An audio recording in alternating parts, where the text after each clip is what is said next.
Assalamualaikum warahmatullahi wabarakatuh. Innal hamdalillah nahmaduhu wa nasta'inuhu wa nastaghfiruh wa na'udzubillahi min sururi anfusina wa min sayyiati a'malina may yahdihillahu fala mudhillalah wa may yudlil fala hadiyalah.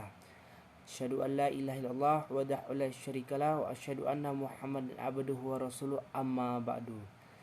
Sebelum saya memulai UTS Islamic Marketing dan Manajemen pada hari ini, marilah kita panjatkan puji syukur kehadiran Allah Subhanahu wa taala yang telah memberikan nikmatnya kepada kita semua sehingga kita dapat mengerjakan UTS Islamic Marketing dan Manajemen secara lancar. Salawat serta salam tidak lupa kita anturkan kepada junjungan besar kita, yaitu Nabi Muhammad sallallahu alaihi wasallam yang telah membawa kita dari zaman kegelapan kafir sampai zaman terang benderang. Sebelum saya memulai mengerjakan soal UTS Islamic Marketing dan Manajemen ini, saya akan memperkenalkan nama saya. Perkenalkan, nama saya Syamtidir Adirai, Prodi Akuntansi Syariah, kelas 3B, NIM 120160, dosen pengampu Bapak Adi Mursalin, SE, ME, CP, HCM. Baik, saya akan mengerjakan soal UTS Islamic Marketing dan Manajemen bagian A. Pertanyaan pertama, berapa kali Anda menghadiri kuliah melalui Zoom? Kenapa Anda menghadiri kuliah tersebut? Saya menghadiri mata kuliah Islamic Marketing dan Manajemen selama 7 pertemuan. Dan tujuan saya menghadiri mata kuliah Islamic Marketing dan Manajemen untuk menambah wawasan saya tentang Islamic Marketing dan Manajemen. Soal yang kedua, apakah Anda membaca RPS Islamic Marketing yang telah dibagikan di grup WA? Jika ya, jelaskan secara singkat isi RPS. Alhamdulillah, saya membaca RPS yang telah dibagikan di grup WA. Isi RPS tersebut ialah penjelasan materi apa saja yang akan dibahas selama 1 semester di ruang Zoom. Selain itu juga berisi penjelasan tata cara penilaian yang dilakukan oleh dosen. Soal yang ketiga, apakah Anda melakukan video record terhadap perkuliahan? Sebutkan dan jelaskan materi-materi yang sudah Anda video recordkan. Alhamdulillah, saya membuat video record, walaupun belum semua yang saya record. Adapun video record yang saya buat sebanyak 4 pertemuan, yaitu tentang konsep manajemen pemasaran syariah. Pemasaran syariah atau marketing syariah adalah sebuah disiplin bisnis strategi yang mengarahkan proses penciptaan, penawaran, dan perubahan nilai dari suatu inisiator kepada stakeholders yang dalam keseluruhan prosesnya sesuai dengan akad dan prinsip-prinsip muamalah dalam Islam. Yang kedua, maqasid syariah dalam perdagangan dan pemasaran Islam. Maqasid syariah merupakan salah satu konsep penting yang menjadi pokok bahasa dalam Islam. Begitu pentingnya hingga para mujtahid yang melakukan ijtihad harus memahaminya. Maqasid syariah secara sederhana diartikan sebagai tujuan syariah. Mengutip jurnal teori maqasid al-syariah dalam hukum Islam tulisan Khofar Siddiq, Imam Al-Haramain Al-Zuwaini secara tegas mengatakan bahwa seseorang tidak dapat dikatakan mampu menetapkan hukum sebelum benar-benar memahami tujuan Allah Subhanahu wa taala mengeluarkan perintah dan larangan tersebut. Yang ketiga, peran pemasaran dalam Islam. Peran pemasaran dalam Islam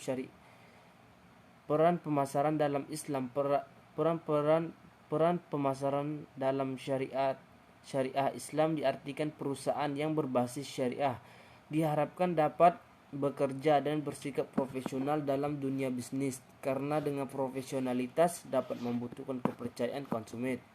Dan yang keempat, pengembangan strategi dan pemasaran dalam Islam.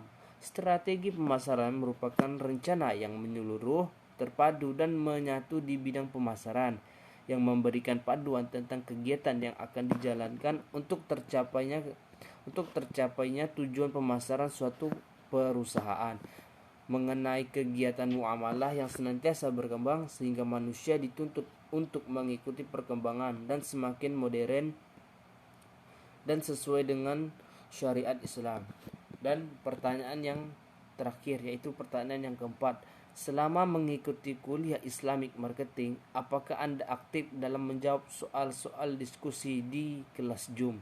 Jika ya, soal apa yang Anda jawab sewaktu mengikuti kuliah Islamic Marketing Management? Alhamdulillah, saya kurang aktif dalam menjawab soal-soal diskusi di kelas Zoom karena saya hanya mendengar pertanyaan dan jawaban dari teman-teman di Zoom. Selanjutnya, saya akan menjawab pertanyaan bagian B.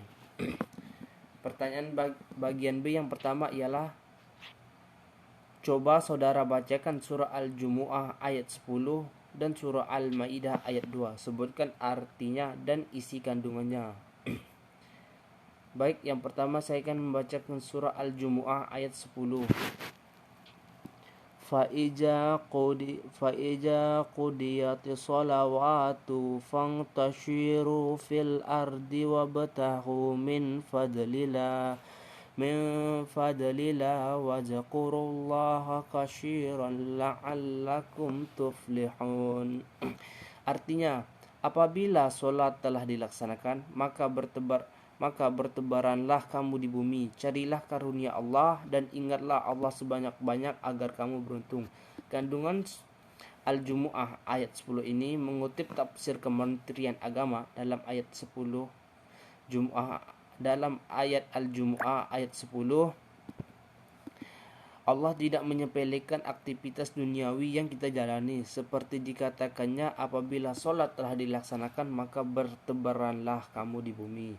Selanjutnya saya akan membacakan surah Al-Maidah ayat 2. Ya ayyuhallazina amanu tulihu sya'airallahi wala syahra harama wala yalal qalaida fala amina bataital harama al-harama yabtahu fadlam min rabbihim waridwanna wa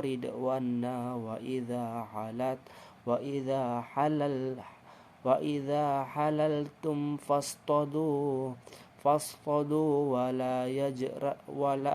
wala yajri mankum sana'anu qaumi ansadukum anil masjidil haram al-masjidil harami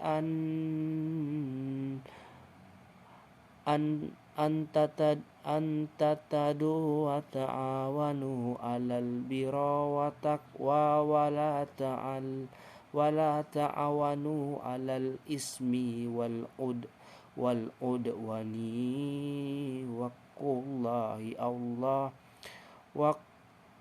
wattaqullaha innallaha syadidul iqab. Artinya, hai orang-orang yang beriman, janganlah kamu melanggar syir'a Allah dan janganlah melanggar kehormatan bulan-bulan haram. Jangan mengganggu binatang-binatang hadnya dan binatang-binatang khala'id, dan jangan pula mengganggu orang-orang yang mengunjungi Baitullah dengan mereka mencari karunia dan keridhaan dari Tuhannya.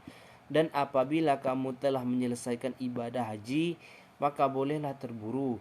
Dan janganlah sekali-sekali kebencianmu kepada sesuatu kaum, karena mereka menghalang-halangi kamu dari Masjidil Haram, mendorongmu berbuat aniaya kepada mereka, dan tolong-menolonglah kamu dalam mengerjakan kebaikan dan takwa.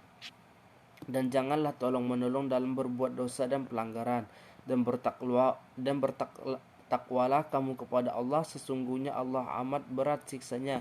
Isi kandungan surah Al-Maidah ayat 2-3 adalah ayat tentang tolong menolong dan juga tentang beberapa larangan. Pada surah Al-Maidah ayat 2-3 ini, ayat ini memerintahkan tolong menolong dalam kebajikan dan takwa serta melarang tolong menolong dalam dosa dan pelanggaran. Pertanyaan yang kedua yaitu, coba saudara jelaskan konsep pemasaran dalam Islam dan sebutkan surah-surah dalam Al-Quran yang menjelaskan konsep pemasaran dalam Islam dan jelaskan isi kandungnya. Pemasaran syariah atau marketing syariah adalah sebuah disiplin bisnis strategi yang mengarahkan proses penciptaan, penawaran, dan perubahan nilai dari suatu inisiator kepada stakeholders yang dalam keseluruhan prosesnya sesuai dengan akad dan prinsip-prinsip muamalah dalam bisnis. Pertanyaan yang ketiga, ada pernyataan Islam sebagai jiwa dalam bisnis dan pemasaran. Apakah Anda setuju dengan pernyataan ini? Jika setuju, jelaskan jawaban Anda. Saya sangat setuju karena saya akan menjawabnya. Saya sangat setuju karena pemasaran merupakan kegiatan yang ada di setiap perusahaan, baik perusahaan profit maupun non-profit. Pemasaran juga dilakukan dalam rangka menghadapi pesaing yang dari waktu ke waktu semakin meningkat. Selanjutnya pertanyaan yang keempat, yaitu coba saudara bacakan surah Al-Baqarah ayat 282 dan surah Al-Hujurat ayat 12. Sebutkan arti dan isi kandungannya. Jelaskan hubungan kedua surah tersebut dengan pemasaran. Saya akan membacakan surah Al-Baqarah ayat 282.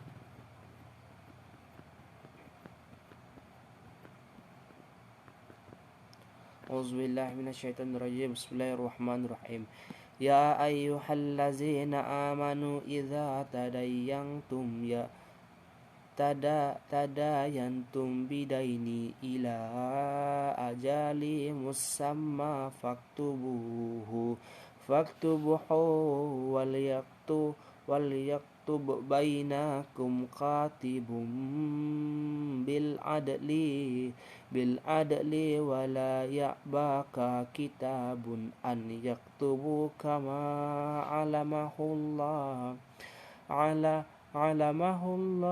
falyaktub wal yumli lilladzi alaihil haqq wal yattaqullaha rabbah walyataqillaha rabbahu wala yabkhash minhu syai'a fa in kana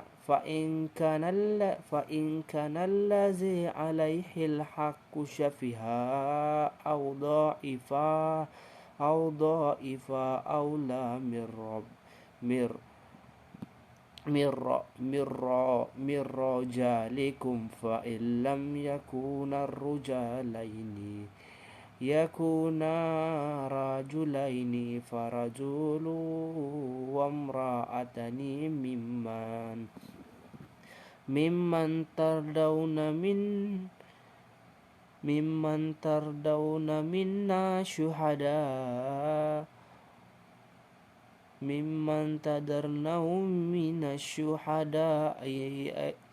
antadila ihdahuma fatudqara ihdahumal hujra wala ya'bal syuhada idza ma du'u wala tashmu an taktubu sa'ira aw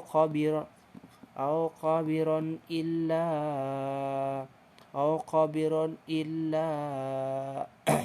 illa azalih dzalikum aqsatu indallahi wa aqwamu lisyahadati wa azna illa tartabu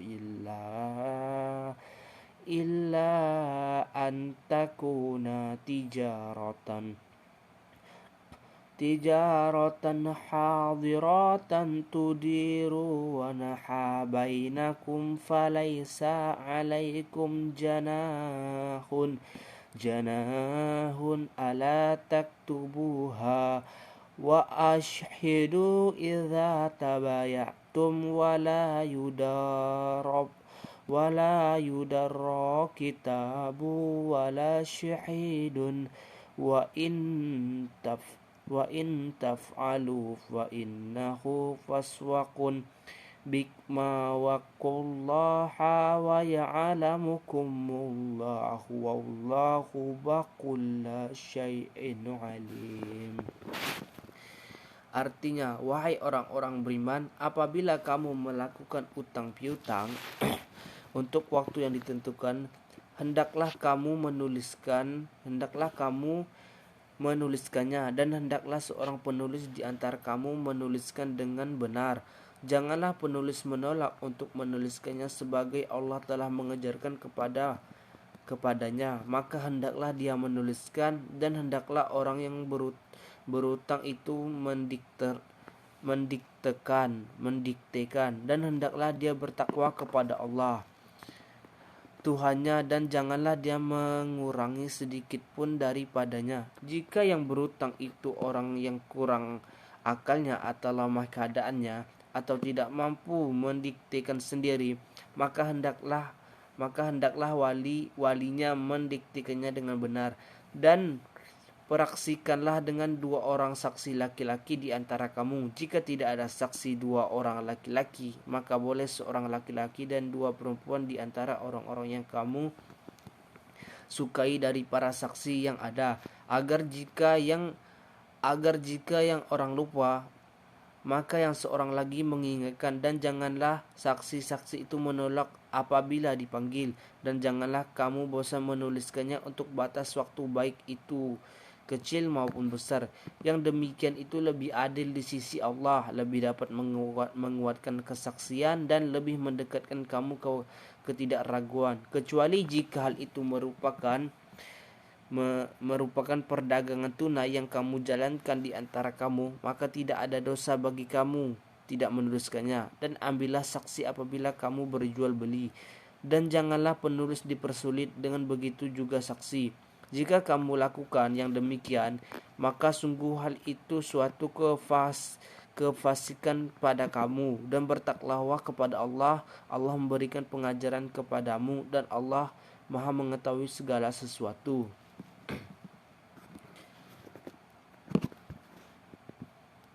Selanjutnya saya akan membacakan surah Al-Hujurat ayat 12.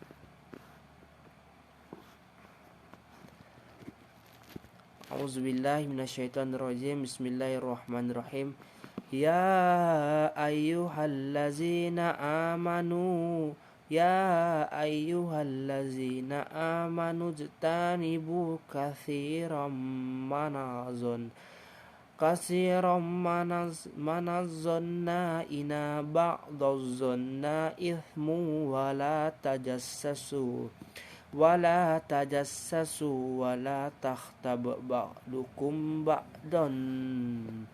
ba'dun ayuhibu ahadukum ayyakulu lamma akhimi maitan faqarihtumuhu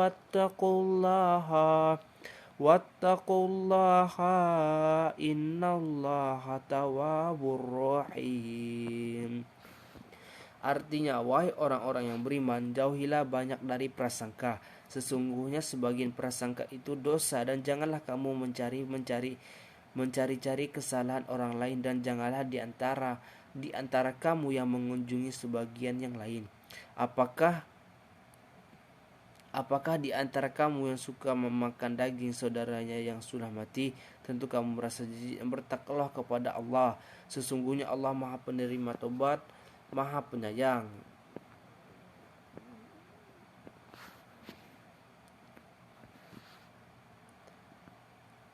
Selanjutnya saya akan menjawab pertanyaan nomor 5. Coba saudara jelaskan apa yang dimaksud dengan maqasid syariah dalam perdagangan dan pemasaran. Dan sebutkan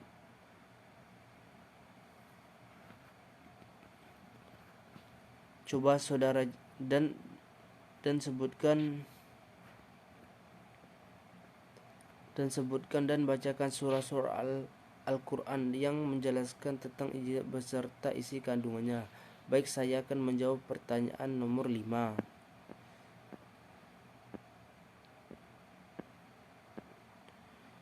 Maqasid syariah merupakan salah satu konsep penting yang menjadi pokok bahasa dalam Islam. Begitu pentingnya hingga para mujtahid yang melakukan ijtihad harus memahami Maqasid syariah secara sederhana diartikan sebagai tujuan syariah. Mengutip jurnal teori Maqasid al-Syariah dalam hukum Islam, tulisan Ghaffar Siddiq Imam Al-Haramain Al-Juwaini secara tegas mengatakan bahwa seorang tidak dapat dikatakan mampu menetapkan hukum sebelum benar-benar memahami tujuan Allah Subhanahu wa taala mengeluarkan perintah dan larangan tersebut. Baik, saya akan melanjutkan pertanyaan nomor 6. Apa yang Anda ketahui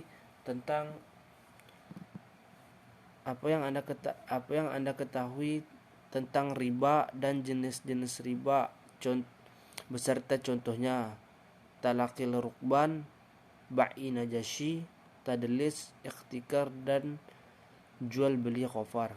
Riba secara istilah terminologi riba adalah kelebihan atau tambahan dalam pembayaran utang piutang atau jual beli yang disyaratkan sebelumnya oleh salah satu pihak. Jenis-jenis riba yaitu ada 4, yaitu riba fadli, riba qardi, riba yad, dan riba nasi'ah. Yang kedua, talaqil rukban.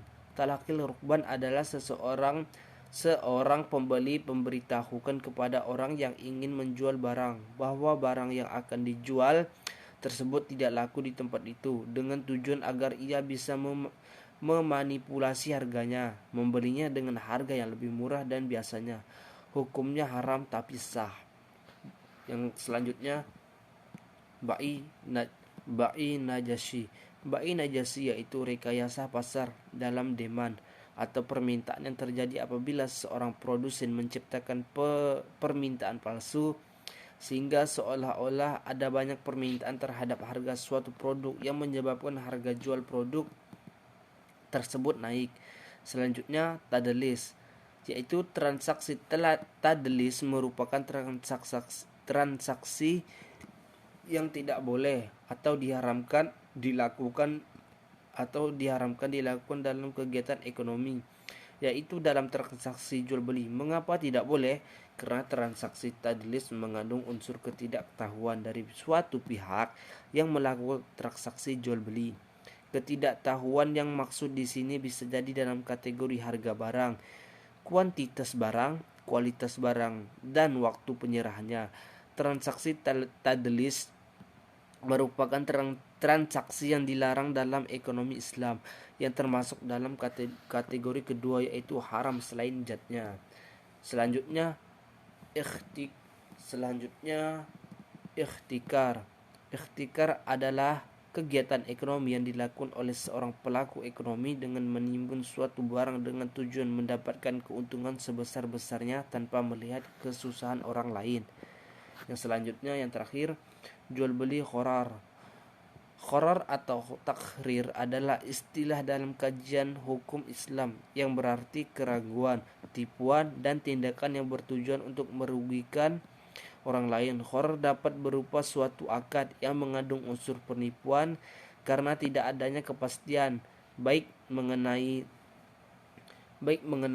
ada atau tidaknya objek akad, besar kecilnya jumlah, maupun menyerahkan objek yang diserahkan di dalam akad tersebut. Selanjutnya, pertanyaan nomor 7. Jelaskan pemasaran dalam Islam. Peran pemasaran berperan dalam syariah diartikan perusahaan yang berbasis syariah diharapkan dapat bekerja dan bersikap profesional dalam dunia bisnis, karena dengan profesionalitas dapat menumbuhkan kepercayaan konsumen. Selanjutnya, nomor 8. Jelaskan bagaimana mengembangkan strategi dan rencana pemasaran dalam Islam. Strategi pemasaran merupakan rencana yang menyeluruh, terpadu, dan menyatu di bidang pemasaran, yang memberikan panduan tentang kegiatan yang akan dijalankan untuk tercapainya tujuan pemasaran suatu perusahaan. Yang selanjutnya, pertanyaan nomor 9.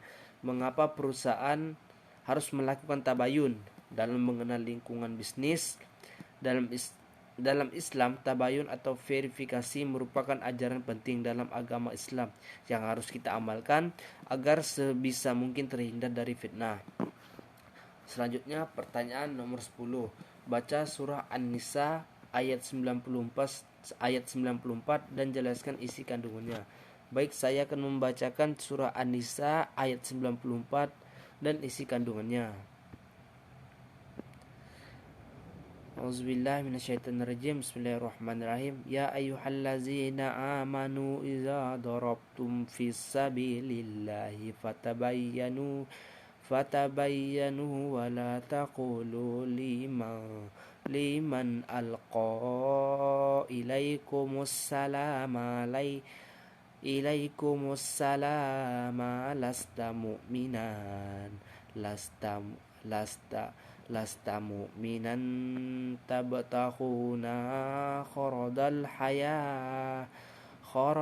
hayati tid dunya fa'iddallahi maghanimu kathiran kadzalika kuntum min qablu famannallahu alaikum fatabayyanu inallaha kana bima ta'maluna khabira. Artinya, wahai orang-orang yang beriman, apabila kamu pergi berperangan di jalan Allah, maka telitilah cari keterangan, dan janganlah kamu mengatakan kepada orang yang mengucapkan salam kepadamu, kamu bukan seorang yang beriman, lalu kamu membunuhnya dengan maksud mencari harta benda kehidupan di dunia, padahal di sisi Allah ada harta yang banyak. Begitu jugalah keadaan kamu dahulu, lalu Allah memberikan nikmatnya kepadamu, maka telitilah, sesungguh Allah maha teliti terhadap apa yang kamu kerjakan.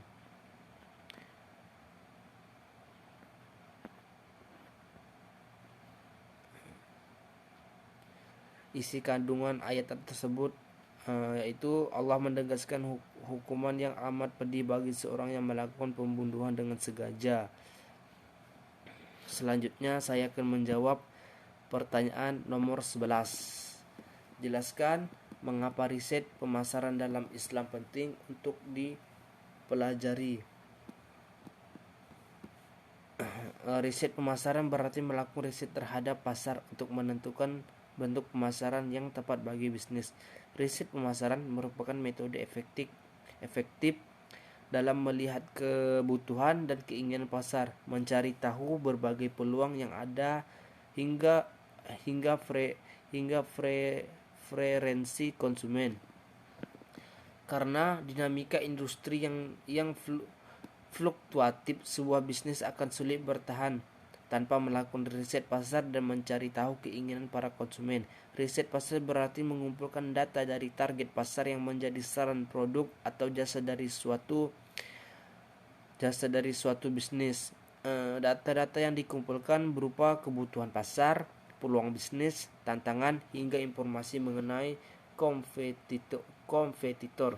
Setelah data terkumpul, maka bisa dilakukan analisis yang berujung pada pengetahuan akan tren, posisi bisnis di tengah persaingan, dan mencari segmen pasar. Setelah menemukan jawaban-jawaban ini, langkah bisnis selanjutnya adalah menentukan keputusan, misalnya menambah diskon, membuka cabang, atau menambah karyawan. Selanjutnya saya akan menjawab pertanyaan yang terakhir, yaitu pertanyaan nomor 12. Bagaimana cara Anda membangun nilai kepuasan pelanggan dan loyalitas pelanggan dalam Islam? Jelaskan jawaban Anda dan disertai dengan surah-surah pendukungnya. Wajib dibacakan surahnya. Yang pertama, berikan perhatian khusus. Dan yang kedua, ciptakan hubungan saling menguntungkan satu sama lain, simbiosis mutualisme. Yang ketiga, lakukan follow up pasca penjualan. Yang keempat, tawarkan program menarik untuk menjaga loyalitas konsumen. Dan yang terakhir, berikan keuntungan kepada pelanggan setia Anda. Sekian yang dapat saya kerjakan untuk soal UTS Islamic Marketing dan Manajemen ini. Saya minta maaf jika ada salah kata atau perbuatan karena yang benar datangnya hanya dari Allah, yang salah datangnya dari kita sendiri. Yumkin hazamini afwan minal khoto'i. Rabbana atina fid dunya hasanah wa fil akhirati hasanah wa qina adzabannar. Assalamualaikum warahmatullahi taala wabarakatuh.